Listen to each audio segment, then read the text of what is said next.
Everyone, welcome to Toss Academy. Toss അക്കാഡമിയുടെ informative ആയിട്ടുള്ള പുതിയൊരു വീഡിയോയിലേക്ക് സ്വാഗതം. ജൂലൈ 28 സെറ്റ് എക്സാമിന്റെ ഡേറ്റ് അടുത്തുകൊണ്ടിരിക്കുകയാണ്. ഇനി അധികം ദൂരമില്ല, നമ്മൾ അതിലേക്ക് നടന്നെടുത്തുകൊണ്ടിരിക്കുകയാണ്. അപ്പം എല്ലാവരും തന്നെ നിങ്ങളുടെ പ്രിപ്പറേഷൻ ഏറ്റവും നല്ല രീതിയിൽ മുൻപോട്ട് കൊണ്ടുപോകുന്നു എന്ന് തന്നെ വിശ്വസിക്കുന്നു. എല്ലാവരും വിജയം കൈവരിക്കട്ടെ എന്ന് അക്കാഡമി ആശംസിക്കുന്നു. അപ്പം സെറ്റ് കൊമേഴ്സിന് വേണ്ടിയിട്ട് പ്രിപ്പയർ ചെയ്യുന്ന വ്യക്തികൾക്ക് നിങ്ങളുടെ ആ ഒരു പ്രിപ്പറേഷനിൽ എയ്ഡ് ചെയ്യുന്ന രീതിയിൽ കുറച്ച് ഇമ്പോർട്ടൻ്റ് ആയിട്ടുള്ള ക്വസ്റ്റ്യൻസ് സെക്ഷൻസ് ഒക്കെയാണ് നമ്മൾ ഈ ഒരു വീഡിയോയിൽ ഡിസ്കസ് ചെയ്യാനായിട്ട് പോകുന്നത്. 100% ഇമ്പോർട്ടൻറ്റ് ക്വസ്റ്റ്യൻസ്. അപ്പം ഈ ക്വസ്റ്റ്യൻസ് ഇതേപോലെ തന്നെ ചോദിക്കും എന്ന് നമ്മൾ പറയുന്നില്ല, പക്ഷേ ഇത് വന്നതായിട്ടുള്ള ഏരിയാസ് വീണ്ടും വീണ്ടും റിപ്പീറ്റ് ചെയ്യാനുള്ള സാധ്യതയുണ്ട്. അപ്പം ഈ ഏരിയാസ് ഇതേ മോഡലിലുള്ള ക്വസ്റ്റ്യൻസ് ഒക്കെ നിങ്ങൾ മാക്സിമം ട്രൈ ഔട്ട് ചെയ്യുക. അത് എക്സാമിന് നമുക്ക് പ്രതീക്ഷിക്കാവുന്നതാണ്. ടോസ് അക്കാഡമി ഓപ്പറേറ്റ് ചെയ്യുന്നതായിട്ടുള്ള ഫ്രീ ടെലഗ്രാം ഗ്രൂപ്പിലേക്കും എല്ലാവരെയും ക്ഷണിക്കുകയാണ്. എക്സാമിനോടനുബന്ധിച്ച് പ്രീവിയസ് ക്വസ്റ്റ്യൻ പേപ്പേഴ്സിൽ നിന്നും അല്ലാതെയും ഇമ്പോർട്ടൻ്റ് ആയിട്ടുള്ള ക്വിസസ് ആയിട്ട് നമ്മൾ അതിനകത്ത് പ്രൊവൈഡ് ചെയ്യാറുണ്ട്. നിങ്ങൾ എത്രത്തോളം പഠിച്ചു എന്നുള്ളതിനെ വിലയിരുത്തുവാനും നിങ്ങൾക്ക് പ്രാക്ടീസ് ചെയ്യാനുമായിട്ട് ഈ ഒരു ഗ്രൂപ്പ് ഉപകരിക്കും. അപ്പം അതിലേക്ക് ജോയിൻ ചെയ്യാനായിട്ട് എല്ലാവരും ശ്രമിക്കുക. അതേപോലെ അക്കാഡമിയുടെ കോച്ചിങ് ഇപ്പോൾ ഈ ഒരു സെറ്റ് എക്സാം കഴിയുമ്പോൾ തന്നെ നെക്സ്റ്റ് സീസണിലേക്കുള്ള കോച്ചിങ് സ്റ്റാർട്ട് ചെയ്യുന്നുണ്ടാവും. അപ്പം അടുത്ത സെറ്റ് എക്സാമിന് വേണ്ടിയിട്ട് പ്രിപ്പയർ ചെയ്യാൻ ആഗ്രഹിക്കുന്നവർ കോച്ചിങ്ങിന് ജോയിൻ ചെയ്യാൻ ആഗ്രഹിക്കുന്നുണ്ടെങ്കിൽ ഈ കാണുന്ന നമ്പറിലേക്ക് കോൺടാക്ട് ചെയ്യുക. 7510155485 എന്ന നമ്പറിലേക്ക് കോൾ ചെയ്യുക അല്ലെങ്കിൽ വാട്സാപ്പ് ചെയ്യുക. അപ്പൊ നമുക്ക് കണ്ടന്റിലേക്ക് കടക്കാം.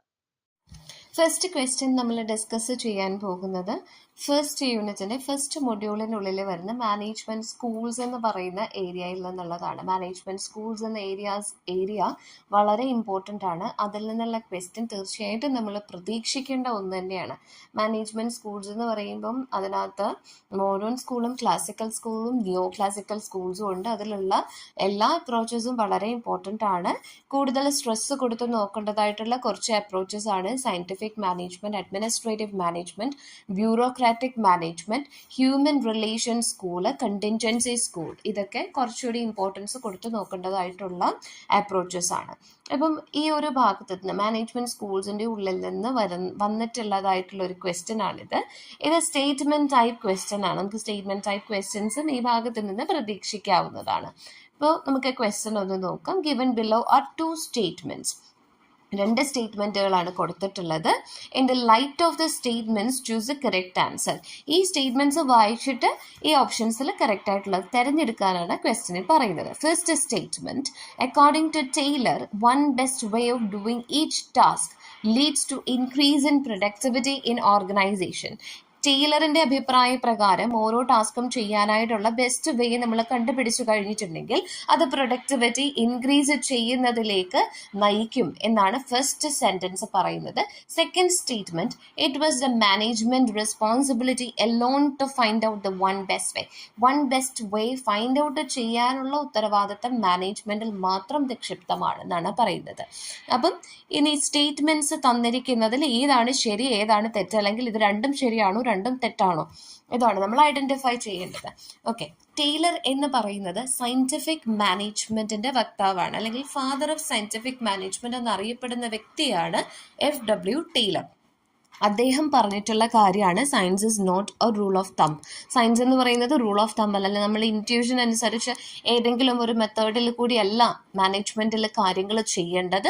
There must be one best way of doing each task. ഓരോ കാര്യങ്ങളും ചെയ്യാൻ വേണ്ടിയിട്ട് ഏറ്റവും നല്ലൊരു മെത്തേഡ് ഉണ്ടാവും. അത് കണ്ടുപിടിക്കുകയാണ് മാനേജ്മെന്റ് ചെയ്യേണ്ടത്. അതുവഴിയാണ് ഒരു ഓർഗനൈസേഷന് പ്രോഫിറ്റിലേക്ക് നീങ്ങാൻ പറ്റുള്ളൂ, അല്ലെങ്കിൽ പ്രൊഡക്ടിവിറ്റി ഇൻക്രീസ് ചെയ്യാൻ പറ്റൂ എന്ന് പറഞ്ഞ വ്യക്തിയാണ് ടൈലർ എന്ന് പറയുന്നത്. അപ്പം ഫസ്റ്റ് സ്റ്റേറ്റ്മെന്റ് എന്ന് പറയുന്നത് ട്രൂ ആണ്, അല്ലെങ്കിൽ കറക്റ്റ് ആണ്. ടൈലറിന്റെ അഭിപ്രായ പ്രകാരം one best method of doing each task, അത് കണ്ടുപിടിച്ചു കഴിഞ്ഞാൽ ഓർഗനൈസേഷണൽ പ്രൊഡക്ടിവിറ്റി ഇംപ്രൂവ് ചെയ്യാം. രണ്ടാമത്, മാനേജ്മെന്റിന്റെ മാത്രം റെസ്പോൺസിബിലിറ്റിയാണ് ഈ one best method find out ചെയ്യുക എന്നുള്ളത്. ആ ഒരു സ്റ്റേറ്റ്മെന്റ് ശരിയാണോ തെറ്റാണോ? ടൈലറിന്റെ തന്നെ സയന്റിഫിക് മാനേജ്മെന്റ് ടെക്നിക്സിൽ പറയുന്നുണ്ട് ഹാർമണി നോട്ട് ഡിസ്കോർഡ്, അല്ലെങ്കിൽ കോപ്പറേഷൻ നോട്ട് ഇൻഡിവിജ്വലിസം. ഇപ്പം മാനേജ്മെന്റ് എന്ന് പറയുന്നത് ഒരു കോപ്പറേഷനോട് കൂടിയ ഒരു ആക്ടിവിറ്റിയാണ്, അല്ലെങ്കിൽ ഒരു ഗ്രൂപ്പ് ആക്ടിവിറ്റിയാണ്. അവിടെ സബോർഡിനേറ്റ്സും സുപ്പീരിയേഴ്സും മാനേജ്മെൻറ്റും എംപ്ലോയീസും എല്ലാം ഒരുമിച്ച് പ്രവർത്തിക്കണം, അല്ലെങ്കിൽ ഇതൊരു ഇൻഡിവിജ്വലിസം അല്ല. അപ്പം ഒരു വ്യക്തിയുടെ മാത്രം റെസ്പോൺസിബിലിറ്റി അല്ല ഒരു കാര്യം ചെയ്യുന്ന ഏറ്റവും നല്ല മെത്തേഡ് തിരഞ്ഞെടുക്കുക എന്ന് പറയുന്നത്, ഒരു ഗ്രൂപ്പ് റെസ്പോൺസിബിലിറ്റിയാണ്. അപ്പം അതുകൊണ്ട് തന്നെ സെക്കൻഡ് സ്റ്റേറ്റ്മെൻറ്റ് ഇസ് റോങ് എന്ന് നമുക്ക് പറയാനായിട്ട് പറ്റും. First statement is correct and second statement is wrong. അപ്പം ഈ ഒരു ഓപ്ഷൻസ് നമ്മൾ നോക്കുമ്പോൾ ഇതിനകത്ത് കറക്റ്റായിട്ട് വരുന്നത് ഓപ്ഷൻ എ ആണ്. അപ്പം ഇങ്ങനെ സ്റ്റേറ്റ്മെൻറ്റ് ടൈപ്പ് ക്വസ്റ്റ്യൻ ഈ ഒരു ഭാഗത്ത് നിന്ന് പ്രതീക്ഷിക്കുക. പിന്നെ മാനേജ്മെന്റ് സ്കൂൾസ്, ഇത് സയന്റിഫിക് മാനേജ്മെന്റിനെ ബേസ് ചെയ്തിട്ടുള്ള ക്വസ്റ്റ്യൻ ആയിരുന്നു. പക്ഷേ സയന്റിഫിക് മാനേജ്മെന്റ് മാത്രമല്ല ഇമ്പോർട്ടൻ്റ്, ഞാൻ പറഞ്ഞു അഡ്മിനിസ്ട്രേറ്റീവ് മാനേജ്മെന്റും ബ്യൂറോക്രാറ്റിക് മാനേജ്മെന്റും അതുപോലെ എൽട്ടൺ മായയുടെ ഹ്യൂമൻ റിലേഷൻസ് സ്കൂളും കണ്ടിൻജൻസി സ്കൂളും എല്ലാം ഇമ്പോർട്ടൻ്റ് ആണ്. അപ്പം ഈ ഒരു ഭാഗം പ്രത്യേകം പഠിച്ചു വയ്ക്കുക. നെക്സ്റ്റ് ക്വസ്റ്റ്യൻ ക്വാണ്ടിറ്റേറ്റീവ് ടെക്നിക്സിന്റെ ഭാഗത്തു നിന്നുള്ള ക്വസ്റ്റ്യൻ ആണ്. ഇത് വളരെ ഇമ്പോർട്ടൻ്റ് ആയിട്ടുള്ള ഒരു ഏരിയയാണ്. അതായത് normal distribution, Poisson distribution, binomial distribution, ഇതിൻ്റെയൊക്കെ ഫീച്ചേഴ്സ്, ഇതുമായിട്ട് ബന്ധപ്പെട്ട ക്വസ്റ്റ്യൻസ് ചോദിച്ചു കാണാറുണ്ട്. അപ്പം ഇത് ഏറ്റവും റീസെൻ്റ് ആയിട്ട് വന്നതായിട്ടുള്ള ക്വസ്റ്റ്യൻ പേപ്പറിലെ ഒരു ക്വസ്റ്റ്യൻ ആണ്. Given that the random variable x follows a binomial distribution with parameters n and p and its mean and variance are respectively 20 and 15, what will be the value of p?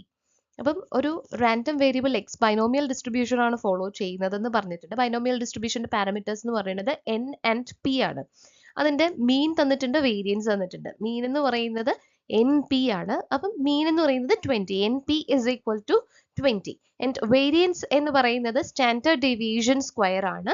Variance 15 ആണെന്ന് തന്നിട്ടുണ്ട്. അങ്ങനെയാണെങ്കിൽ പിയുടെ value കണ്ടുപിടിക്കാനാണ് പറഞ്ഞിട്ടുള്ളത്. അപ്പം binomial ഡിസ്ട്രിബ്യൂഷന്റെ കേസിൽ മീൻ എന്ന് പറയുന്നത് n p ആണ്. അപ്പം n p is equal to 20 given ആണ്.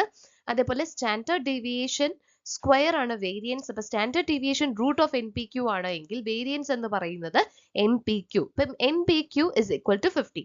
ഈ രണ്ട് ഇൻഫർമേഷൻ നമ്മളുടെ കയ്യിലുണ്ട്. അപ്പം ഇതിൽ നിന്നും പിയുടെ വാല്യൂ കണ്ടുപിടിക്കുക. അത് എങ്ങനെയാണ് സ്റ്റെപ്പ് ബൈ സ്റ്റെപ്പ് അത് ചെയ്യുന്നത് എന്നുള്ളത് അവിടെ തന്നിട്ടുണ്ട്. അപ്പം n p is equal to 20 നമുക്ക് തന്നിട്ടുണ്ട്. N p q is equal to 15 നമുക്കറിയാം. അപ്പം എൻ പി ക്യൂവിനകത്ത് എൻ പിനെ നമ്മൾ 20 കൊണ്ട് സബ്സ്റ്റിറ്റ്യൂട്ട് ചെയ്യുന്നു. അപ്പൊ 20 ക്യൂ ഇസ് ഈക്വൽ ടു 15. അപ്പൊ ക്യൂ എന്ന് പറയുന്നത് 15 ഡിവൈഡഡ് ബൈ 20 3/4 എന്ന് നമുക്ക് കിട്ടും. ഇനി പിയുടെ വാല്യൂ ആണ് നമ്മൾ കണ്ടുപിടിക്കേണ്ടത്. പിയുടെ വാല്യൂ എന്ന് പറയുന്നത് 1 മൈനസ് ക്യൂ ആണ്. അപ്പം ക്യൂ നമുക്ക് കിട്ടി 3/4. അപ്പൊ p is equal to 1 minus 3/4. അപ്പൊ 1/4 ആണ് നമുക്ക് ആൻസർ എന്ന് പറയുന്നത്. തേർഡ് ക്വസ്റ്റ്യൻ വീണ്ടും ഈ ഭാഗത്ത് നിന്നുള്ള ക്വസ്റ്റ്യൻ തന്നെയാണ്. സെയിം ക്വസ്റ്റ്യന്റെ മറ്റൊരു സബ് പാർട്ടാണ്. Given that the random variable x follows a binomial distribution with parameters n and p and its mean and variance are respectively 20 and 15. If you change the mean as 15 and variance as 12, then the ratio p is to q is. അപ്പം already മീൻ എന്ന് പറയുന്നത് 20 ആണ്, variance എന്ന് പറയുന്നത് 50 ആണ്. ഇപ്പൊ നമ്മളത് change ചെയ്തിട്ട് മീൻ 15ഉം വേരിയൻസ് 12ഉം ആക്കി കഴിഞ്ഞാൽ പി ഈസ് ടു ക്യൂയുടെ റേഷ്യോ എന്തായിരിക്കുമെന്ന് ചോദിച്ചിട്ടുള്ളത്. അപ്പം സെയിം നമ്മൾ നേരത്തെ തന്നിട്ടുള്ള ആ ഇൻഫർമേഷൻ തന്നെ ഉപയോഗിക്കുകയാണ്. അതായത് മീൻ എന്ന് പറയുന്നത് എൻ ഇൻറ്റു പി ആണ്. അപ്പം ഇവിടെ നമ്മളുടെ വാല്യൂ, മീനിന്റെ വാല്യൂ 15 ആണ്. അപ്പം n p is equal to 15. ഇനി വേരിയൻസ് 12 ആണ്. അപ്പം സ്റ്റാൻഡേർഡ് ഡീവിയേഷൻ സ്ക്വയർ, അതായത് n p q is equal to 12. അപ്പൊ നമ്മൾ സബ്സ്റ്റിറ്റ്യൂട്ട് ചെയ്യുന്നു, എൻ പിയിലേക്ക് 15 സബ്സ്റ്റിറ്റ്യൂട്ട് ചെയ്യുന്നു. 15 ക്യൂ ഇസ് ഈക്വൽ ടു 12. അപ്പൊ ക്യൂ എന്നുള്ളത് 12/15, അതായത് 4/5 ആണെന്ന് നമുക്ക് കിട്ടി. ഇനി പിയുടെ വാല്യൂ കണ്ടുപിടിക്കുക. പി എന്ന് പറയുന്നത് 1 മൈനസ് ക്യൂ ആണ്. ഇപ്പൊ ക്യൂ തന്നിട്ടുണ്ടെങ്കിൽ പി കണ്ടുപിടിക്കാൻ എളുപ്പമാണ്. P is equal to 1 minus q. അപ്പൊ 1 മൈനസ് 4/5, അതായത് 1/5 എന്ന് നമുക്ക് കിട്ടും. ഇനി പി ഇസ് ടു ക്യൂ റേഷ്യോയിലേക്ക് അതിനെ സബ്സ്റ്റിറ്റ്യൂട്ട് ചെയ്യുക. 1/5 ഈസ് ടു 4/5. അവിടെ ഡിവൈഡഡ് ബൈ 5 കോമൺ ആണ്, അതുകൊണ്ട് അത് കട്ട് ചെയ്ത് കളയും. 1:4 ആണ് നമ്മളുടെ ആൻസർ. നമ്മൾ ഡിസ്കസ് ചെയ്യാൻ പോകുന്ന ഫോർത്ത് ക്വസ്റ്റ്യൻ റിസർച്ച് ടൈപ്സിന്റെ അകത്ത് നിന്നുള്ളത്, അതായത് യൂണിറ്റ് 4-നകത്ത് റിസർച്ച് മെത്തഡോളജി ഭാഗത്ത് നിന്നുള്ള ഒരു ക്വസ്റ്റ്യൻ ആണ്. ഇതിനകത്ത് ടൈപ്സ് ഓഫ് റിസർച്ചിന്റെ ഉള്ളിൽ നിന്ന് വരുന്ന ഒരു ക്വസ്റ്റ്യൻ ആണ്. ടൈപ്സ് ഓഫ് റിസർച്ച് ഒഴിച്ചുകൂടാൻ പറ്റില്ലാത്ത ഒരു ഭാഗമാണ്. ഇതിൽ ഓരോ ടൈപ്പും ഓരോ റിസർച്ച് ടൈപ്പും എന്താണെന്നുള്ളത് കൃത്യമായിട്ട് പഠിച്ചു വെച്ചിട്ട് എക്സാം അറ്റൻഡ് ചെയ്യാനായിട്ട് പോവുക. അപ്പം question, a study conducted to have an initial idea of scope and magnitude of the problem under study and to test the feasibility of more extensive research. അതായത് നമ്മളുടെ പ്രോബ്ലം അണ്ടർ സ്റ്റഡി, നമ്മൾ എടുത്തിരിക്കുന്ന ആ ഒരു പ്രോബ്ലത്തിൻ്റെ scope എന്തോരമാണ്, magnitude എന്തോരമാണെന്നൊക്കെ അറിയാൻ വേണ്ടി നമ്മൾ നടത്തുന്നതായിട്ടുള്ള initial സ്റ്റഡിയെ എന്താണ് പറയുന്നത്, അല്ലെങ്കിൽ കൂടുതൽ റിസർച്ച് ഈ ഒരു ഭാഗത്ത് നടത്താനുള്ള സാധ്യതയെപ്പറ്റി, ഫീസിബിലിറ്റിയെ പറ്റി അറിയുന്നതിന് വേണ്ടി നടത്തുന്നതായിട്ടുള്ള സ്റ്റഡി അത് ഏതാണെന്നാണ് ചോദ്യം വന്നിരിക്കുന്നത്. Descriptive research, action research, exploratory research and case study. Descriptive research എന്ന് പറഞ്ഞിട്ടുണ്ടെങ്കിൽ എന്തെങ്കിലും ഒരു കാര്യം ഡിസ്ക്രൈബ് ചെയ്യാൻ വേണ്ടിയിട്ട് നമ്മൾ നടത്തുന്നതായിട്ടുള്ളൊരു റിസർച്ചാണ്. അപ്പം ഏതെങ്കിലും ഒരു ഇവൻറ്റ് അല്ലെങ്കിൽ എന്തെങ്കിലും ഒരു പ്ലേസ് അതിനെപ്പറ്റിയൊക്കെ ജസ്റ്റ് നമ്മൾ ഡിസ്ക്രൈബ് ചെയ്യുക മാത്രം ചെയ്യണേ. അതെങ്ങനെയാണോ ഉള്ളത് അതേപോലെ തന്നെ നമ്മൾ പ്രസൻറ്റ് ചെയ്യും. അതാണ് ഡിസ്ക്രിപ്റ്റീവ് റിസർച്ച് എന്ന് പറയുന്നത്. ആക്ഷൻ റിസർച്ച് എന്ന് പറയുമ്പം ഒരു വ്യക്തിയുടെ ഒരു പ്രൊഫഷണൽ കോമ്പീറ്റൻസിനെ ഇംപ്രൂവ് ചെയ്യുന്നതിന് വേണ്ടിയിട്ട് നമ്മളുടെ കുറവുകളെയൊക്കെ പരിഹരിക്കാൻ വേണ്ടിയിട്ട് നമ്മൾ നടത്തുന്നതായിട്ടുള്ള ഒരു സ്റ്റഡിയാണ് ആക്ഷൻ റിസർച്ച് എന്ന് പറയുന്നത്. എക്സ്പ്ലോറേറ്ററി റിസർച്ചാണ് എക്സ്പ്ലോറേഷൻ പർപ്പസിന് വേണ്ടിയിട്ട് ഉപയോഗിക്കുന്നത്. അതായത് നമ്മൾ ഈ പറഞ്ഞതുപോലെ നമ്മളൊരു പ്രോബ്ലം സെലക്ട് ചെയ്തു, അതിൻ്റെ സ്കോപ്പ് എന്തോരമാണ്, ഫീസിബിലിറ്റി എന്തോരമാണ് എന്നൊക്കെ അറിയുന്നതിന് വേണ്ടി നമ്മൾ നടത്തുന്ന ഇനീഷ്യൽ സ്റ്റഡിയാണ് എക്സ്പ്ലോറേറ്ററി റിസർച്ച്. ഇവിടെ ആൻസർ എന്ന് പറയുന്നത് എക്സ്പ്ലോറേറ്ററി റിസർച്ച് ആണ്. പിന്നെ കേസ് സ്റ്റഡി എന്ന് പറയുന്നത് ഒരു സ്പെസിഫിക് കേസ് മാത്രം നമ്മൾ എടുത്തു വെച്ചിട്ട്, ഒരു വ്യക്തി ഒന്നെങ്കിൽ ഒരു അസുഖമായിരിക്കാം, അല്ലെങ്കിൽ ഒരു വ്യക്തിയെ പറ്റിയുള്ള പഠനമായിരിക്കാം. അപ്പം ഇങ്ങനെ എന്തെങ്കിലും ഒരു പ്രത്യേകമായിട്ടുള്ള ഒരു കേസ് നമ്മൾ എടുത്തു വെച്ച് അതിനെപ്പറ്റി ഡീറ്റെയിൽഡ് ആയിട്ട് പഠിക്കുന്നതിനെയാണ് കേസ് സ്റ്റഡി എന്ന് പറയുന്നത്. അപ്പം ഇവിടെ ആൻസർ എന്ന് പറയുന്നത് എക്സ്പ്ലോറേറ്ററി റിസർച്ച്. അപ്പം റിസർച്ചിൻ്റെ ഡിഫറെൻറ്റ് ടൈപ്സ് എന്തൊക്കെയാണെന്ന് അറിഞ്ഞിരിക്കുക, അത് അതിൻ്റെ എക്സ്പ്ലനേഷനും കൂടി പഠിച്ചു വെച്ചിട്ട് എക്സാം അറ്റൻഡ് ചെയ്യാൻ പോവുക. തീർച്ചയായിട്ടും ഈ ഭാഗത്തു നിന്നൊരു ക്വസ്റ്റ്യൻ നമുക്ക് പ്രതീക്ഷിക്കാം. അക്കൗണ്ടിംഗ് സ്റ്റാൻഡേർഡ് ഏതൊരു എക്സാമിനും വളരെ റിലവൻ്റ് ആണ്, എസ്പെഷ്യലി കൊമേഴ്സിൻ്റെ കോമ്പറ്റേറ്റീവ് എക്സാംസിനൊക്കെ. മോർ ദാൻ 2 ക്വസ്റ്റ്യൻസ് എങ്ങനെ പോയാലും വരുന്നൊരു ടോപ്പിക്കാണ്. അത് മാച്ച് ദ ഫോളോവിങ് ആണെങ്കിൽ നമുക്ക് ഈസി ആയിട്ട് ആ ഒരു മാർക്ക് ഉറപ്പിക്കാം. അപ്പോൾ ഇവിടെ വന്നിട്ടുള്ള ക്വസ്റ്റ്യൻസ് എന്ന് പറയുന്നത് വളരെ റിപ്പീറ്റ് ആയിട്ട് ചോദിക്കുന്ന മോഡലാണ്. അതായത് അക്കൗണ്ടിംഗ് സ്റ്റാൻഡേർഡ് 1 and 2, 3 ഈ 3 എണ്ണവും എല്ലായ്പ്പോഴും നമുക്ക് വളരെ കോമൺ ആയിട്ട് എക്സാമിനകത്ത് കാണാൻ സാധിക്കും. ഓക്കെ, അപ്പം അക്കൗണ്ടിംഗ് സ്റ്റാൻഡേർഡ് 1 എന്ന് പറയുന്നത് ഡിസ്ക്ലോഷർ ഓഫ് അക്കൗണ്ടിംഗ് പോളിസീസ് ആണ്. അത് ഇന്റർനാഷണൽ അക്കൗണ്ടിംഗ് സ്റ്റാൻഡേർഡ് ആണെങ്കിലും ഇന്ത്യൻ അക്കൗണ്ടിംഗ് സ്റ്റാൻഡേർഡ് ആണെങ്കിലും 1 എന്ന് പറയുന്നത് സിമിലർ ആണ്, ഡിസ്ക്ലോഷർ ഓഫ് അക്കൗണ്ടിംഗ് പോളിസീസ് ആണ്. ഇനി അക്കൗണ്ടിംഗ് സ്റ്റാൻഡേർഡ് 2 അതും ഇന്റർനാഷണൽ ഇന്ത്യൻ അക്കൗണ്ടിംഗ് സ്റ്റാൻഡേർഡ് ആണെങ്കിലും വാല്യൂവേഷൻ ഓഫ് ഇൻവെന്ററീസിനെ കുറിച്ചിട്ടാണ് അക്കൗണ്ടിംഗ് സ്റ്റാൻഡേർഡ് 2-നകത്ത് പറയുന്നത്. ഓക്കെ, ഇനി അക്കൗണ്ടിംഗ് സ്റ്റാൻഡേർഡ് 3 എടുക്കുകയാണെന്നുണ്ടെങ്കിൽ ക്യാഷ് ഫ്ലോ സ്റ്റേറ്റ്മെന്റിനെ കുറിച്ചിട്ടാണ് പറയുന്നത്. ഇന്റർനാഷണൽ അക്കൗണ്ടിംഗ് സ്റ്റാൻഡേർഡ് 3 പ്രകാരം ക്യാഷ് ഫ്ലോ സ്റ്റേറ്റ്മെന്റിനെ കുറിച്ചിട്ടും അപ്പം നമുക്ക് ഊഹിക്കാമല്ലോ. റിമൈനിങ് അക്കൗണ്ടിംഗ് സ്റ്റാൻഡേർഡ് 4 എന്ന് പറയുന്നത് ഏതാണ്? Contingencies and events ഒക്യൂറിംഗ് after balance sheet date ആണ്. ഓക്കെ, അപ്പോൾ വളരെ കോമൺ ആയിട്ട് ചോദിക്കുന്ന 3 accounting സ്റ്റാൻഡേർഡുകളാണ് AS1, AS2, AS3. AS1 എന്ന് പറയുന്നത് ഡിസ്ക്ലോഷർ ഓഫ് അക്കൗണ്ടിംഗ് പോളിസീസ് ആണ്, AS2 എന്ന് പറയുന്നത് valuation of inventories and AS3 എന്ന് പറയുന്നത് ക്യാഷ് ഫ്ലോ സ്റ്റേറ്റ്മെന്റുമാണ്. അപ്പോൾ ഇതിൽ കറക്റ്റ് ആൻസർ എന്ന് പറയുന്നത് ഓപ്ഷൻ എ ആണ് റൈറ്റ് ആൻസർ എന്ന് പറയുന്നത്. അടുത്തതായിട്ട് നമ്മൾ നോക്കാൻ പോകുന്നത് IFRS 13 ഡീൽസ് വിത്ത്. IFRS 13 എന്ന് പറഞ്ഞു കഴിഞ്ഞാൽ ഇന്റർനാഷണൽ അക്കൗണ്ടിംഗ് സ്റ്റാൻഡേർഡിനെ മറ്റൊരു രീതിയിൽ പറയുന്നതാണ് international financial reporting standard. Okay, അപ്പോൾ ഇന്റർനാഷണൽ ഫിനാൻഷ്യൽ റിപ്പോർട്ടിംഗ് സ്റ്റാൻഡേർഡ് അതുപോലെ IASും സിമിലർ ആണ്. ഇന്റർനാഷണൽ ഫിനാൻഷ്യൽ റിപ്പോർട്ടിംഗ് സ്റ്റാൻഡേർഡ് 13 പ്രകാരം പറയുന്നത് ഫെയർ വാല്യൂ മെഷർമെന്റിനെ കുറിച്ചിട്ടാണ്. ഇന്റർനാഷണൽ അക്കൗണ്ടിംഗ് സ്റ്റാൻഡേർഡ് 13 പ്രകാരവും എന്താണ്? ഇതൊരു ഫെയർ വാല്യൂ മെഷർമെന്റ് ആണ്. ഇനി അടുത്തായിട്ട് നമ്മൾ നോക്കാൻ പോകുന്നത് ഇതിൽ ബാക്കിയുള്ള ഓപ്ഷൻസ്, അതായത് ജോയിന്റ് അറേഞ്ച്മെന്റ്സ് ഉണ്ട്, ഫിനാൻഷ്യൽ ഇൻസ്ട്രുമെന്റ്സ് ഉണ്ട്, ഓപ്പറേറ്റിംഗ് സെഗ്മെന്റ്സ് ഉണ്ട്. ഇതുമായിട്ട് റിലേറ്റ് ചെയ്തിട്ടുള്ള അക്കൗണ്ടിംഗ് സ്റ്റാൻഡേർഡ് ഏതൊക്കെയാണെന്ന് നോക്കിയാലോ. അപ്പൊ ജോയിന്റ് അറേഞ്ച്മെന്റുമായി ബന്ധപ്പെട്ടിട്ടുള്ള അക്കൗണ്ടിംഗ് സ്റ്റാൻഡേർഡ് എന്ന് പറയുന്നത് IFRS 11 പ്രകാരമാണ് ജോയിന്റ് അറേഞ്ച്മെന്റ്സിനെ കുറിച്ചിട്ട് പറയുന്നത്. അപ്പോൾ IFRS 11 പ്രകാരമാണ് ജോയിന്റ് അറേഞ്ച്മെന്റ്സിനെ കുറിച്ചിട്ട് പറയുന്നത്. ഇനി ഫിനാൻഷ്യൽ ഇൻസ്ട്രുമെന്റ്സിനെ കുറിച്ച് പറയുന്ന അക്കൗണ്ടിംഗ് സ്റ്റാൻഡേർഡ് എന്ന് പറയുന്നത്, അപ്പോൾ ഫിനാൻഷ്യൽ ഇൻസ്ട്രുമെന്റ്സിനെ കുറിച്ച് പറയുന്ന accounting standard, that means international accounting standard അഥവാ IFRS എന്ന് പറയുന്നത് IFRS 32 പ്രകാരമാണ് ഫിനാൻഷ്യൽ ഇൻസ്ട്രുമെന്റ്സിനെ കുറിച്ചിട്ട് പറയുന്നത്. അപ്പോൾ ശ്രദ്ധിക്കുക, IFRS 13 അഥവാ ഇന്റർനാഷണൽ അക്കൗണ്ടിംഗ് സ്റ്റാൻഡേർഡ് 13 പ്രകാരം പറയുന്നത് ഫെയർ വാല്യൂ മെഷർമെന്റ് ആണ്.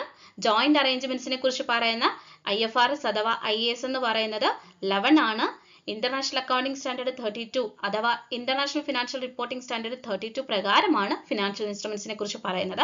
അപ്പോൾ നിങ്ങൾ ഓപ്ഷൻ ഡി ഒന്ന് കറക്റ്റ് ആൻസർ കണ്ടെത്താൻ ശ്രമിക്കുക. അടുത്തത്, ഇതിൽ 3 സ്റ്റേറ്റ്മെന്റ് തന്നിട്ടുണ്ട്. ഇതിൽ കറക്റ്റ് ആയിട്ടുള്ള സ്റ്റേറ്റ്മെന്റ് ഏതാണെന്നുള്ളതാണ്. എല്ലായ്പ്പോഴും ചോദിക്കുന്ന ഒരു ഏരിയ ആണ് അമാൽഗമേഷൻ, അബ്സോർപ്ഷൻ ആൻഡ് റീകൺസ്ട്രക്ഷൻസ് എന്ന് പറയുന്നത്. അപ്പോൾ ഫസ്റ്റ് സ്റ്റേറ്റ്മെന്റ് എന്ന് പറയുന്നത് internal reconstruction no companies liquidated. Correct ആയിട്ടുള്ള ഒരു സ്റ്റേറ്റ്മെന്റ് ആണ്. കാരണം ഇന്റേണൽ റീകൺസ്ട്രക്ഷൻ എന്ന് പറയുന്നത് ഒരു കമ്പനിയുടെ ഉള്ളിലുള്ള, അതായത് ഒരു കമ്പനിയുടെ ക്യാപിറ്റൽ സ്ട്രക്ചറിലോ മാനേജ്മെന്റിലോ ഒക്കെ ഉണ്ടാകുന്ന മാറ്റങ്ങളാണ് ഇന്റേണൽ റീകൺസ്ട്രക്ഷൻ എന്ന് പറയുന്നത്. അതായത് ഒരു കമ്പനിയുടെ ഉള്ളിൽ തന്നെയുള്ള അറേഞ്ച്മെന്റ്സ് ആണ് ഇന്റേണൽ റീകൺസ്ട്രക്ഷൻ എന്ന് പറയുന്നത്. ഇപ്പോൾ ഫോർ എക്സാമ്പിൾ പറയുകയാണെങ്കിൽ ഒരു കമ്പനി ഡെപ്റ്റിനേക്കാളും കൂടുതൽ ഇക്വിറ്റി ക്യാപിറ്റൽ ആണ് ഉപയോഗിക്കുന്നത്. എന്നാൽ അവരത് മാറ്റുകയാണ്, ഡെപ്റ്റ് ഇൻസ്ട്രുമെന്റ്സ് കൂടുതലാക്കിയിട്ട് ഇക്വിറ്റി ക്യാപിറ്റലിൽ മാറ്റം വരും. ഇപ്പോൾ ഫോർ എക്സാമ്പിൾ 80-20 റൂള്, 50-50 റൂൾ എന്നൊക്കെ നമ്മൾ പറയാറില്ലേ. അതായത് ഇത്ര പെർസെൻറ്റേജ് ഡെപ്റ്റ് ക്യാപിറ്റൽ, ഇത്ര പെർസെൻറ്റേജ് ഇക്വിറ്റി ക്യാപിറ്റൽ എന്നുള്ള രീതിയിൽ. അപ്പോൾ ഇതെല്ലാം തന്നെ ഇന്റേണൽ റീകൺസ്ട്രക്ഷനകത്താണ് വരുന്നത്. ഇനി അബ്സോർപ്ഷൻ എന്ന് പറഞ്ഞു കഴിഞ്ഞാൽ in absorption one company is liquidated എന്നാണ്. അതായത് ഒരു കമ്പനി ലിക്വിഡേറ്റ് ചെയ്യുവാണ് അബ്സോർപ്ഷനിൽ. അതായത് ഒരു കമ്പനി മറ്റൊരു കമ്പനിയെ ഏറ്റെടുക്കുകയാണ്. അതായത് എക്സിസ്റ്റിംഗ് കമ്പനി ലിക്വിഡേറ്റഡ് ആയിട്ടുള്ള ഒരു കമ്പനിയെ ഏറ്റെടുക്കുന്ന പ്രക്രിയയാണ് അബ്സോർപ്ഷൻ എന്ന് പറയുന്നത്. ഓക്കെ. ഇനി അമാൽഗമേഷന്റെ കേസിൽ എന്ന് പറയുന്നത് in amalgamation at least 2 companies are liquidated. അതായത് 2 കമ്പനികൾ ലിക്വിഡേറ്റ് ചെയ്തിട്ട് പുതിയൊരു കമ്പനിയായിട്ട് രൂപം കൊള്ളുന്നതാണ് അമാൽഗമേഷൻ എന്ന് പറയുന്നത്. ഓക്കെ, ക്ലിയർ ആയോ? അമാൽഗമേഷൻ എന്ന് പറയുന്നത് 2 കമ്പനി ലിക്വിഡേറ്റ് ചെയ്തിട്ട് പുതിയൊരു കമ്പനി ഫോം ചെയ്യുന്നതിനെയാണ് അമാൽഗമേഷൻ എന്ന് പറയുന്നത്. ഇപ്പൊ ഒരു ഉദാഹരണം പറയുകയാണെങ്കിൽ കമ്പനി എ ആൻഡ് ബി, അതിൽ എ എന്ന് പറയുന്ന കമ്പനി ലിക്വിഡേറ്റ് ആവുകയാണെങ്കിൽ ബി എന്ന് പറയുന്ന കമ്പനി ഈ ലിക്വിഡേറ്റിംഗ് കമ്പനിയെ അബ്സോർബ് ചെയ്യും. അവിടെ നിലവിൽ ഒരു കമ്പനി മാത്രമേ ഉള്ളൂ, ഏതാണ്? ബി. ഇനി അമാൽഗമേഷൻ എന്ന് പറഞ്ഞു കഴിഞ്ഞാൽ ഈ 2 കമ്പനികളും ലിക്വിഡേറ്റ് ചെയ്തിട്ട് പുതുതായിട്ടൊരു കമ്പനി ഫോം ചെയ്യുവാണ്. അതായത് എ ആൻഡ് ബി ലിക്വിഡേറ്റ് ചെയ്തിട്ട് പുതുതായിട്ട് സി എന്ന് പറയുന്ന ഒരു കമ്പനി ഫോം ചെയ്യുമ്പോഴാണ് അവിടെ അമാൽഗമേഷൻ എന്ന് പറയുന്നത്. സോ അങ്ങനെ നോക്കുകയാണെങ്കിൽ ഓപ്ഷൻ ഡി ആണ് റൈറ്റ് ആൻസർ എന്ന് പറയുന്നത്. അതായത് ഇന്റേണൽ റീകൺസ്ട്രക്ഷനകത്ത് ഒരു കമ്പനി ലിക്വിഡേറ്റ് ചെയ്യുന്നില്ല, അബ്സോർപ്ഷനകത്ത് 1 കമ്പനി ലിക്വിഡേറ്റ് ചെയ്യുന്നു, അമാൽഗമേഷനിൽ 2 കമ്പനികളും ലിക്വിഡേറ്റ് ചെയ്യുന്നു. ക്ലിയർ ആയെന്ന് വിശ്വസിക്കുന്നു. അപ്പൊ ഈ 3 സ്റ്റേറ്റ്മെന്റിൽ നിന്നും കറക്റ്റ് ആയിട്ടുള്ള ഒരു സ്റ്റേറ്റ്മെന്റ് ഏതാണെന്നുള്ളതാണ്. കറക്റ്റ് ആയിട്ടുള്ള ഒന്നല്ല, കറക്റ്റ് സ്റ്റേറ്റ്മെന്റ്സ് ഏതൊക്കെയാണെന്നുള്ളതാണ്. അപ്പോൾ ശ്രദ്ധിക്കേണ്ട ഒരു കാര്യമുണ്ട്, അക്കൗണ്ടിങ്ങിന്റെ തിയറിറ്റിക്കൽ ബാക്ക്ഗ്രൗണ്ടിൽ നിന്നും എല്ലായ്പ്പോഴും, അതിപ്പോൾ സെറ്റ് എക്സാം ആണെങ്കിലും നിങ്ങൾ നെറ്റ് എക്സാമിന് പ്രിപ്പയർ ചെയ്യുമ്പോഴും കോമ്പറ്റേറ്റീവ് എക്സാംസ് എന്തൊക്കെ തന്നെ പ്രിപ്പയർ ചെയ്യുമ്പോഴും ഈ ഒരു തിയറിറ്റിക്കൽ ബാക്ക്ഗ്രൗണ്ട് വളരെ വ്യക്തമായിട്ട് മനസ്സിലാക്കാൻ ശ്രമിക്കുക. അതായത് നമ്മൾ ഇപ്പോൾ സെറ്റിന് പഠിക്കുമ്പോൾ തന്നെ നിങ്ങൾ ഈ കാര്യങ്ങളെല്ലാം ക്ലിയർ ചെയ്ത് പോവുക. കാരണം നിങ്ങൾക്ക് ഭാവിയിലേക്ക് വരുന്ന എക്സാമിനെല്ലാം തന്നെ അത് ഉപകാരപ്പെടും. അപ്പോൾ ഗ്യാപ്പിനെ കുറിച്ചിട്ടാണ് ക്വസ്റ്റ്യൻ വന്നിട്ടുള്ളത്. ആദ്യം തന്നെ ഗ്യാപ്പ് എന്താണെന്ന് പറയാം. ജനറലി അക്സെപ്റ്റഡ് അക്കൗണ്ടിങ് പ്രിൻസിപ്പിൾസ് ആണ്. അക്കൗണ്ടിങ് സ്റ്റാൻഡേർഡിൽ നിന്നുള്ള ക്ലാസ്സുകളും അക്കൗണ്ടിങ്ങിന്റെ തിയററ്റിക്കൽ പോർഷൻസും പഠിച്ചിട്ടുണ്ടെങ്കിൽ നിങ്ങൾക്ക് കൂടുതൽ കാര്യങ്ങൾ ആ ക്ലാസ്സിൽ നിന്ന് ലഭിക്കുന്നതാണ്. അപ്പോൾ ഇതിനകത്ത് 3 സ്റ്റേറ്റ്മെന്റ് ഇല്ല. ഇതിനകത്ത് നമുക്ക് 100% ഉറപ്പിക്കാൻ പറ്റുന്ന ഒരു സ്റ്റേറ്റ്മെന്റ് ആണ് സെക്കൻഡ് സ്റ്റേറ്റ്മെന്റ് എന്ന് പറയുന്നത്. കാരണം ഇന്ത്യൻ ഗ്യാപ്പ് എന്ന് പറയുന്നത് ഇന്ത്യൻ കമ്പനീസ് അഡോപ്റ്റ് ചെയ്തിട്ടുണ്ട്. നമുക്കറിയാം ജനറലി അക്സെപ്റ്റഡ് അക്കൗണ്ടിങ് പ്രിൻസിപ്പിൾസ് എന്ന് പറയുന്നത് അക്കൗണ്ടിങ്ങിന് ഒരു യൂണിഫോമിറ്റി കൊണ്ടുവരിക. അതായത് നമുക്കറിയാം ഇന്ത്യയിൽ എല്ലാ രാജ്യങ്ങളും അങ്ങോട്ടും ഇങ്ങോട്ടും ട്രേഡുകളിൽ ഏർപ്പെടാറുണ്ട് അല്ലേ. അതായത് രാജ്യങ്ങളുടെ അതിർത്തികൾ കടന്നുകൊണ്ട് ഇന്റർനാഷണൽ ബിസിനസ് വളരെ വ്യാപകമാണ്. ഗ്ലോബലൈസേഷൻ എന്ന് പറയുന്നത് ഫിനാൻഷ്യൽ ഗ്ലോബലൈസേഷൻ സംഭവിച്ചുകൊണ്ടിരിക്കുന്ന ഒരു കാലഘട്ടമാണ്. അപ്പോൾ എല്ലാ രാജ്യങ്ങൾക്കും ഇടയിൽ ഒരു അക്കൗണ്ടിങ് രീതിക്ക് ഒരു യൂണിഫോമിറ്റി കൊണ്ടുവരാൻ വേണ്ടിയിട്ടാണ് ഗ്യാപ്പ് ഡെവലപ്പ് ചെയ്തിട്ടുള്ളത്. അപ്പോൾ ഗ്യാപ്പ് പ്രധാനമായിട്ടും ഓരോ രാജ്യങ്ങൾക്കും അവരവർക്ക് പ്രിപ്പയർ ചെയ്യാൻ പറ്റുന്ന ഒരു ഗ്യാപ്പും ഉണ്ട്, അതുപോലെ തന്നെ ഇന്റർനാഷണൽ ഗ്യാപ്പും ഉണ്ട്, എല്ലാ രാജ്യങ്ങളും അക്സെപ്റ്റ് ചെയ്തിട്ടുള്ളത്. ഇപ്പം ഇന്ത്യൻ ഗ്യാപ്പ് പോലെ വരുന്ന മറ്റൊന്നാണ് US ഗ്യാപ്പ് എന്ന് പറയുന്നത്. അപ്പോൾ ഇന്ത്യൻ ഗ്യാപ്പ് എന്ന് പറയുന്നത് പ്രധാനമായിട്ടും ഇന്ത്യൻ കമ്പനീസിന് വേണ്ടിയിട്ട് മാത്രമാണ്. അതുപോലെ തന്നെ മൂന്നാമത്തെ സ്റ്റേറ്റ്മെന്റ് നമുക്ക് കറക്റ്റ് ആണെന്ന് പറയാൻ സാധിക്കും. കാരണം ഗ്യാപ്പ്, അതായത് ഇന്ത്യൻ ഗ്യാപ്പ് പ്രകാരം പറയുന്നത് ഇന്ത്യയിൽ ഓരോ കമ്പനികളും ഇൻഡിവിജ്വൽ ഫിനാൻഷ്യൽ സ്റ്റേറ്റ്മെന്റ്സ് ആണ് പ്രിപ്പയർ ചെയ്യേണ്ടത്. നമുക്കറിയാം, നമ്മളൊക്കെ അക്കൗണ്ടൻസി കണക്കുകളൊക്കെ ചെയ്യുമ്പോൾ തന്നെ അറിയാൻ സാധിക്കുന്ന ഒരു കാര്യമാണ് ഫിനാൻഷ്യൽ സ്റ്റേറ്റ്മെന്റ്സ് അതായത് ഫൈനൽ അക്കൗണ്ട്സ് ചെയ്യുമ്പോൾ ഒരു കമ്പനിയുടെ ഫൈനൽ അക്കൗണ്ട്സ് മാത്രമാണ് ചെയ്യാറുള്ളത്. മോർ ദാൻ 2 or more കമ്പനീസിന്റെ ക്ലബ് ചെയ്തിട്ടുള്ള ഒരു ഫൈനൽ അക്കൗണ്ട്സ് അല്ല ഫോളോ ചെയ്യുന്നത്. പകരം ഇൻഡിവിജ്വൽ ഫിനാൻഷ്യൽ സ്റ്റേറ്റ്മെന്റ്സ് ആണ് ഇന്ത്യൻ ഗ്യാപ്പ് പ്രകാരം ഫോളോ ചെയ്യുന്നത്. ഓക്കെ, അപ്പോൾ ഈ ഒരു സ്റ്റേറ്റ്മെന്റ് നമുക്ക് അറിയാവുന്ന കാര്യമാണ്. ഇനി ആദ്യത്തെ സ്റ്റേറ്റ്മെന്റ് വളരെ കുറച്ച് പേരെങ്കിലും അതൊരു ആൻസർ മാർക്ക് ചെയ്യത്തുള്ളൂ, അല്ലാത്തവർ അത് തെറ്റിക്കാൻ സാധ്യത വളരെ കൂടുതലാണ്. കാരണം ഗ്യാപ്പ് ഡെവലപ്പ് ചെയ്തിരിക്കുന്നത് IASB അല്ല, ഗ്യാപ്പ് ഡെവലപ്പ് ചെയ്തിരിക്കുന്നത് FASB ആണ്. അതായത് ഫിനാൻഷ്യൽ അക്കൗണ്ടിങ് സ്റ്റാൻഡേർഡ് ബോർഡാണ് എന്ത് ഡെവലപ്പ് ചെയ്തിട്ടുള്ളത്, ഗ്യാപ്പ് ഡെവലപ്പ് ചെയ്തിട്ടുള്ളത്. ഓക്കെ, അപ്പോൾ അത് തെറ്റരുത്. FASB ആണ് ഗ്യാപ്പ് ഡെവലപ്പ് ചെയ്തിരിക്കുന്നത്, IASB അല്ല. FASB ആണ് ഗ്യാപ്പ് ഡെവലപ്പ് ചെയ്തിരിക്കുന്നത്. FASB എന്ന് പറയുന്നത് ഫിനാൻഷ്യൽ അക്കൗണ്ടിങ് സ്റ്റാൻഡേർഡ് ബോർഡാണ് gap generally accepted accounting principles develop ചെയ്തിരിക്കുന്നത്. അപ്പോൾ നമുക്കറിയണമല്ലോ എന്താണ് IASB. ഇന്റർനാഷണൽ അക്കൗണ്ടിങ് സ്റ്റാൻഡേർഡ് ബോർഡാണ്. 1973 സ്ഥാപിതമായിട്ടുള്ള ഇന്റർനാഷണൽ അക്കൗണ്ടിങ് സ്റ്റാൻഡേർഡ് കമ്മിറ്റി മാറി 2001 IASB സ്ഥാപിതമാകുന്നത്. അപ്പോൾ 2001 മുതൽ IASB പബ്ലിഷ് ചെയ്യുന്ന അക്കൗണ്ടിങ് സ്റ്റാൻഡേർഡുകളെയാണ് ഇന്റർനാഷണൽ ഫിനാൻഷ്യൽ റിപ്പോർട്ടിംഗ് സ്റ്റാൻഡേർഡ്സ് എന്ന് പറയുന്നത്. മനസ്സിലായോ എല്ലാവർക്കും? ഇന്റർനാഷണൽ അക്കൗണ്ടിംഗ് സ്റ്റാൻഡേർഡ്സ് തന്നെയാണ് IFRSഉം.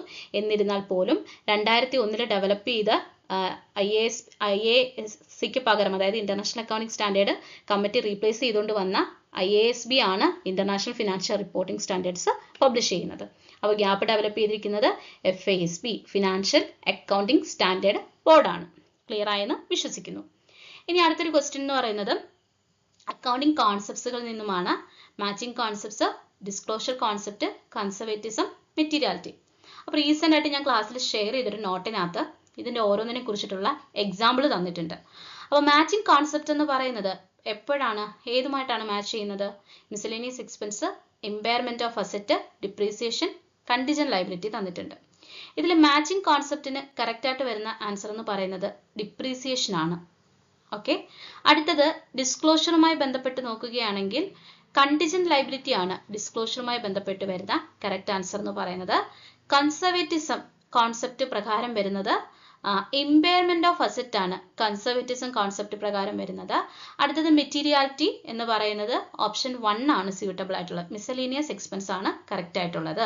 ഇനി എന്താണ് മാച്ചിങ് കോൺസെപ്റ്റിനകത്ത് ഡിപ്രീസിയേഷൻ വന്നു എന്നുള്ളതെന്ന് വെച്ച് കഴിഞ്ഞാൽ, മാച്ചിങ് കോൺസെപ്റ്റ് പ്രകാരം പറയുന്നത് പ്രോഫിറ്റും, അതായത് ഒരു കമ്പനിയുടെ പ്രോഫിറ്റ് കാൽക്കുലേറ്റ് ചെയ്യുന്നതിന് വേണ്ടിയിട്ട് അല്ലെങ്കിൽ ലോസ് കാൽക്കുലേറ്റ് ചെയ്യുന്നതിന് വേണ്ടി തയ്യാറാക്കുന്ന പ്രോഫിറ്റ് ആൻഡ് ലോസ് അക്കൗണ്ടിൽ എക്സ്പെൻസും അതുപോലെ തന്നെ എക്സ്പെൻസിന് മാച്ച് ആകുന്ന രീതിയിലാണ് ഇൻകവും റെക്കോർഡ് ചെയ്യപ്പെടേണ്ടത്. ഓരോ എക്സ്പെൻസും ഓരോ ഇൻകവും അതിന് മാച്ച് ചെയ്യുന്ന രീതിയിൽ വേണം റെക്കോർഡ് ചെയ്യാനുള്ളത്.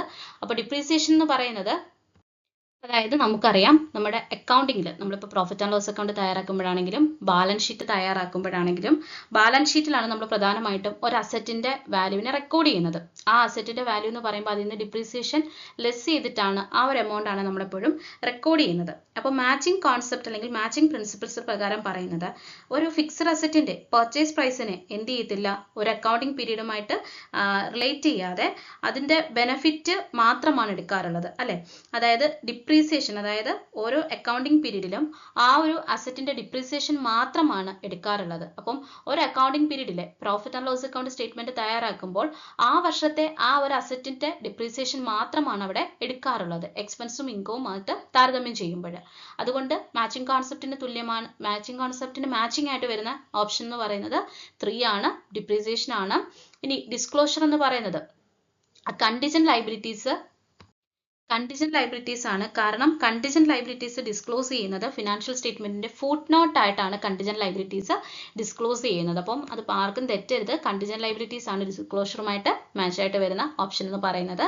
ഇനി അടുത്തത് കൺസർവേറ്റിസം ആണ്. അപ്പോൾ കൺസർവേറ്റിസം, അതായത് കൺസർവേറ്റിസം പ്രിൻസിപ്പിൾ പ്രകാരം പറയുന്നത് എപ്പോഴും anticipated profit anticipated loss record ചെയ്യാം, എന്നാൽ ആന്റിസിപ്പേറ്റഡ് പ്രോഫിറ്റ് റെക്കോർഡ് ചെയ്യാൻ പാടില്ല എന്നുള്ളതാണ്. അതായത് ഒരു അക്കൗണ്ടിങ് പരമായിട്ട് ബുക്സ് ഓഫ് റെക്കോർഡ്സ് മെയിൻറ്റെയിൻ ചെയ്യുന്ന സമയത്ത് ഭാവിയിൽ ഉണ്ടാകുന്ന നഷ്ടങ്ങളെ മുൻകൂട്ടി കണക്കാക്കി അക്കൗണ്ടിങ് റിപ്പോർട്ട്സിനകത്ത് അത് ഉൾപ്പെടുത്താം.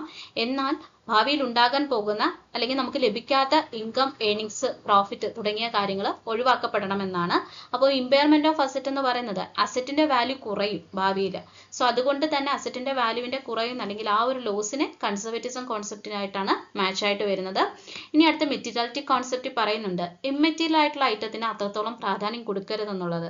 കാരണം പ്രധാനമായിട്ടും നമ്മൾ ഫിനാൻഷ്യൽ സ്റ്റേറ്റ്മെന്റ്സ് തയ്യാറാക്കുന്ന സമയത്ത് അല്ലെങ്കിൽ ഫൈനൽ അക്കൗണ്ട്സിൽ ബാലൻസ് ഷീറ്റ് പ്രിപ്പയർ ചെയ്യുന്ന സമയത്ത് അതിൽ നമ്മൾ എക്സ്പെൻസിൽ മിസലേനിയസ് എക്സ്പെൻസ് ഉൾപ്പെടുത്താറില്ല. എന്നാൽ പ്രീപെയ്ഡ് ഇൻകവും ഔട്ട്സ്റ്റാൻഡിംഗ് എക്സ്പെൻസും ഉൾപ്പെടുത്താറുണ്ട്. മിസലേനിയസ് എക്സ്പെൻസ് എന്ന് പറയുന്നത് അത്രത്തോളം പ്രാധാന്യമില്ല അല്ലെങ്കിൽ സർവ്വസാധാരണമായിട്ടുണ്ടാകുന്ന ചില ചെറിയ തോതിലുള്ള എക്സ്പെൻസുകളാണ്.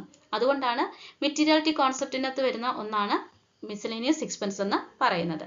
അടുത്ത അക്കൗണ്ടിംഗ് സ്റ്റാൻഡേർഡുമായി ബന്ധപ്പെട്ട മറ്റൊരു ക്വസ്റ്റ്യൻ ആണ് സെഗ്മെന്റ് റിപ്പോർട്ടിംഗ് എന്ന് പറയുന്നത്. അപ്പോൾ സെഗ്മെന്റ് റിപ്പോർട്ടിംഗിന് കറക്റ്റ് ആൻസർ എന്ന് പറയുന്നത് അക്കൗണ്ടിംഗ് സ്റ്റാൻഡേർഡ് 17 ആണ് കറക്റ്റ് ആൻസർ എന്ന് പറയുന്നത്. യൂണിറ്റ് 6 കോസ്റ്റ് ആൻഡ് മാനേജ്മെന്റ് അക്കൗണ്ടിങ്ങിലെ വളരെ ഇമ്പോർട്ടൻ്റ് ആയിട്ടുള്ള ഒരു ടോപ്പിക്കാണ് പ്രോഫിറ്റ് വോളിയം റേഷ്യോ അഥവാ PV റേഷ്യോ എന്ന് പറയുന്നത്. PV റേഷ്യോവിനെ കോൺട്രിബ്യൂഷൻ റേഷ്യോ എന്നും മാർജിനൽ റേഷ്യോ എന്നും അറിയപ്പെടുന്നുണ്ട്. അപ്പോൾ എന്താണ് പ്രോഫിറ്റ് വോളിയം റേഷ്യോ അല്ലെങ്കിൽ PV റേഷ്യോ? ഇതൊരു റിലേഷൻഷിപ്പാണ്. കോൺട്രിബ്യൂഷനും സെയിൽസും തമ്മിലുള്ള റിലേഷൻഷിപ്പിനെ ഒരു മാത്തമാറ്റിക്കൽ ടേമിലൂടെ എക്സ്പ്രസ് ചെയ്യുന്നതാണ് PV റേഷ്യോ അഥവാ പ്രോഫിറ്റ് വോളിയം റേഷ്യോ എന്ന് പറയുന്നത്. അപ്പോൾ മനസ്സിലാക്കേണ്ട ഒരു കാര്യമുണ്ട്, എന്താണ് കോൺട്രിബ്യൂഷൻ? പ്രോഫിറ്റ് പോലെ തന്നെ ഒന്നാണ് എന്തെന്ന് പറയുന്നത് കോൺട്രിബ്യൂഷൻ എന്ന് പറയുന്നത്. അതായത് ഒരു ഫേമിലെ സെയിൽസ് മാറുന്നതിനനുസരിച്ച് പ്രോഫിറ്റിൽ ഉണ്ടാകുന്ന ആ ഒരു മാറ്റത്തിനെയാണ് PV റേഷ്യോയിലൂടെ എക്സ്പ്രസ് ചെയ്യുന്നത്. അപ്പോൾ പ്രോഫിറ്റ് വോളിയം റേഷ്യോ കാൽക്കുലേറ്റ് ചെയ്യാൻ ഉപയോഗിക്കുന്ന ഏറ്റവും സിംപ്ലസ്റ്റ് ആയിട്ടുള്ള ഒരു ഫോർമുലയാണ് കോൺട്രിബ്യൂഷൻ ഡിവൈഡഡ് ബൈ സെയിൽസ്.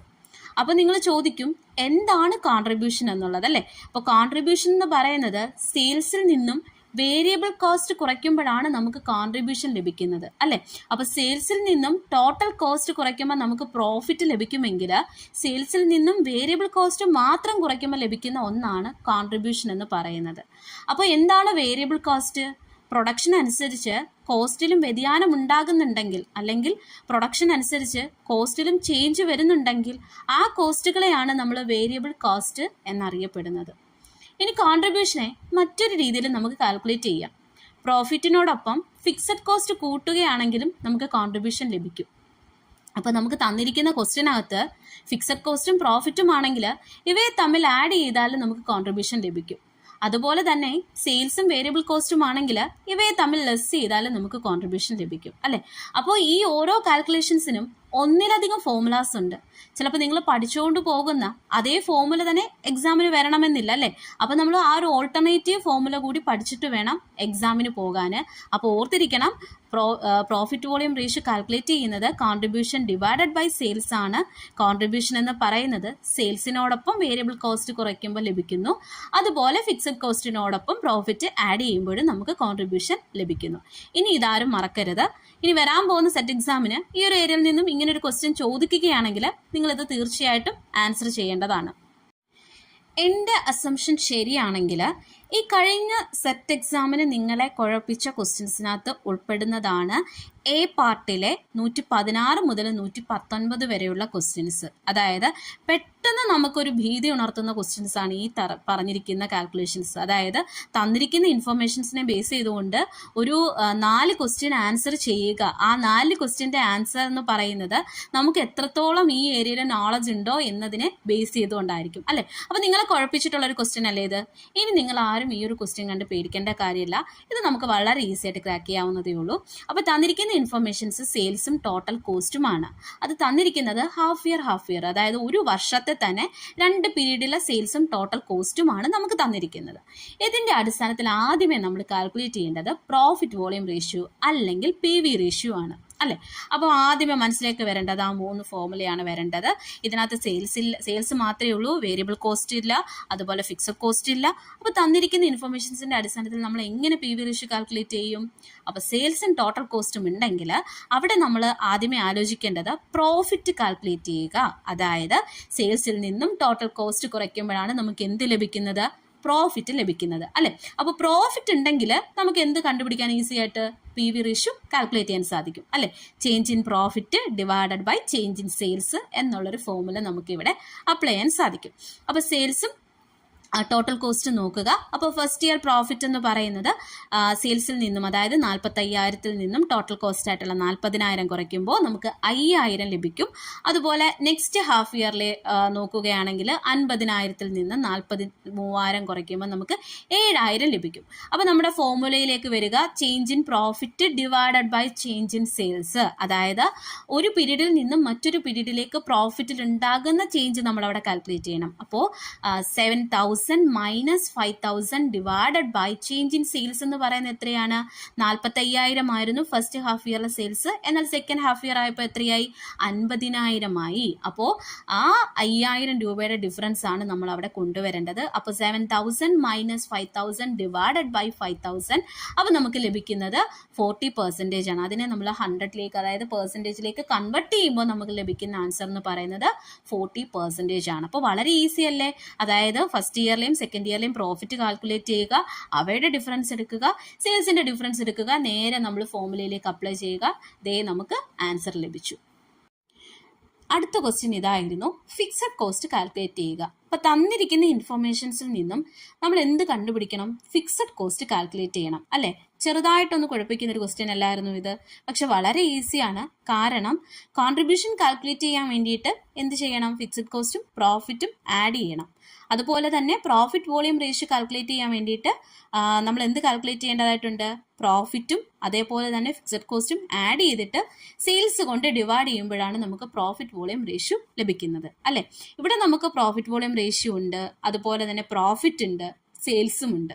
നമുക്ക് കാൽക്കുലേറ്റ് ചെയ്യേണ്ടത് ഫിക്സഡ് കോസ്റ്റ് ആണ്. അപ്പോൾ ഫിക്സഡ് കോസ്റ്റ് കണ്ടുപിടിക്കാൻ ഇനി വളരെ ഈസി അല്ലേ? കാരണം സെയിൽസിനോടൊപ്പം PV റേഷ്യോ മൾട്ടിപ്ലൈ ചെയ്തിട്ട് പ്രോഫിറ്റ് കുറയ്ക്കുമ്പോൾ നമുക്ക് എന്ത് ലഭിക്കും?